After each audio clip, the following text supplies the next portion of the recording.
వ్యవసాయం చేయాలి, వ్యవసాయం అగ్రికల్చర్ సార్ వాళ్ళు ఉంటారు, వాళ్ళ సేవలను కూడా మీరు వినియోగించుకోవాలి. మహిళా సంఘాల తరఫున మా సేవలను వినియోగించుకోవాలి. మేము వచ్చినప్పుడు మీటింగ్ అన్నప్పుడు కూర్చుంటే 2 విషయాలు చెప్తాం. మీరు కూర్చోకుండా కూలీ కూలీ కూలీ అంటే ఎంతసేపు కూలీ అని పోతే ఏం లాభం చెప్పు. మంచి విషయాలు కొన్ని వినాలి మీరు.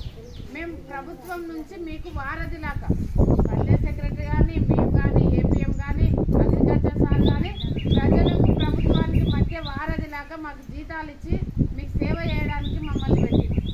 మీరు ఎంతసేపు మేము పిలిచినప్పుడు రాకపోతే ఏమవుతుంది? మీరే నష్టపోతారు, మేము కాదు నష్టపోయేది. మాకు జీతం వచ్చేది వస్తూనే ఉంటుంది, మీరు నష్టపోతారు కదా. మీరు నష్టపోకుండా ఉండాలంటే మేము చెప్పిన మాటలు 4 మాటలైనా మీ చెవులో పడాలి.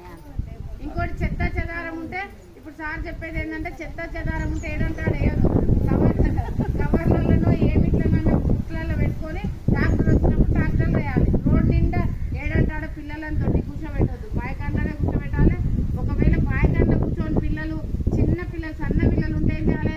పాయకాండ కాడికి లాగులో కూర్చుంటే తీసుకుపోయి అక్కడే కడగాలి, కానీ బయట ఎక్కడ కూడా ఇట్లా ఓపెన్ ప్లేస్లలో కడగవద్దు. ఎందుకంటే దాని మీద ఈగలు దోమలు వాలి మళ్ళీ వచ్చి మనల్నే కుడతాయి. దాని పెద్ద రోగమై మనకి